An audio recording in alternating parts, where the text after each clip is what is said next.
السلام علیکم ورحمۃ اللہ۔ ویلکم ٹو زخرف القرآن چینل۔ آج ہمارے بیان کا موضوع ہے حضرت محمد صلی اللہ علیہ وآلہ وسلم کی حضرت خدیجہ رضی اللہ تعالی عنہ کے ساتھ شادی۔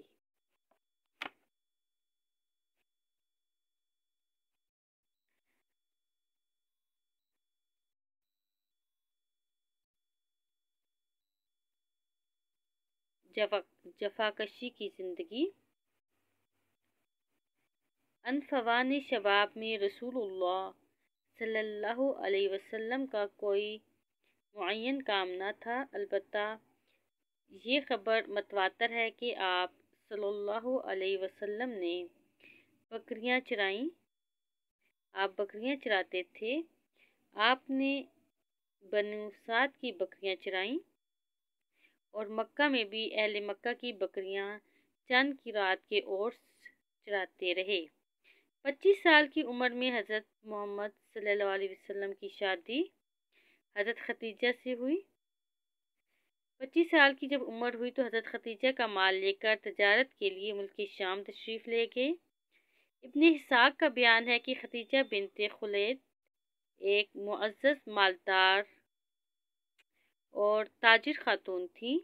لوگوں کو اپنا مال تجارت کے لیے دیتی تھی اور مضاربت کے اصول پر ایک حصہ طے کر لیتی تھی۔ پورا قبیلہ قریشی تاجر پیشہ تھا۔ جب انہیں رسول اللہ صلی اللہ علیہ وسلم کی راست گوئی، امانت اور مکارم اخلاق کا علم ہوا تو انہوں نے ایک پیغام کے ذریعے پیشکش کی کہ آپ ان کا مال لے کر تجارت کے لیے ان کے غلام میسرہ کے ساتھ ملک شام تشریف لے جائیں۔ وہ دوسرے تاجروں کو جو کچھ دیتی تھیں اس سے بہتر اجرت آپ کو دیں گی۔ آپ صلی اللہ علیہ وآلہ وسلم نے یہ پیشکش قبول کر لی اور ان کا مال لے کر ان کے غلام میسرہ کے ساتھ ملک شام تشریف لے گئے۔ حضرت خدیجہ رضی اللہ تعالی عنہا سے شادی۔ جب آپ مکہ تشریف واپس لائے اور حضرت خدیجہ رضی اللہ تعالی عنہا نے اپنے مال میں ایسی امانت اور برکت دیکھی جو اس سے پہلے کبھی نہ دیکھی تھی، اور ادھر ان کے غلام میسرہ نے آپ کے شیریں اخلاق، بلند پایہ کردار، موزوں انداز فکر، راست گوئی اور امانت دارانہ طور طریقہ کے متعلق اپنے مشاہدات بیان کیے تو حضرت خدیجہ کو اپنا گم شدہ گوہر مطلوب دستیاب ہو گیا۔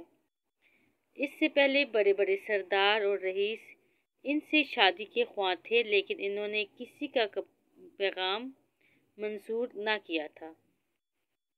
اب انہوں نے اپنے دل کی بات اپنی سہیلی نفیسہ بنت منبع سے کہی اور نفیسہ نے جا کر نبی صلی اللہ علیہ وسلم سے گفت و شنید کی۔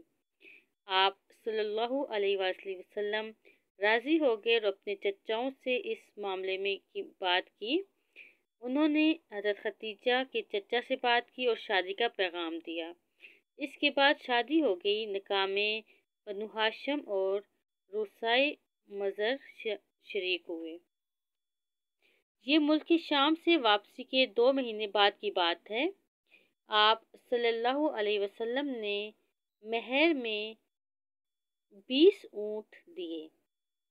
اس وقت حضرت خدیجہ کی عمر 40 سال تھی اور وہ نسب و دولت اور سوجھ بوجھ کے لحاظ سے اپنی قوم کی سب سے معزز اور افضل خاتون تھیں۔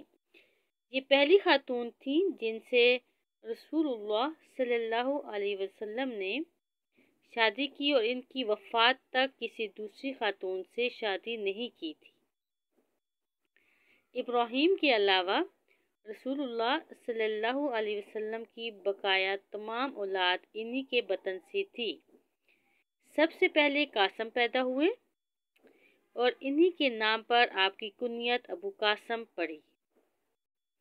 پھر حضرت زینب رضی اللہ تعالی عنہا، پھر حضرت رقیہ رضی اللہ تعالی عنہا، پھر ام کلثوم رضی اللہ تعالی عنہا اور حضرت فاطمہ رضی اللہ تعالی عنہا اور حضرت عبداللہ پیدا ہوئے۔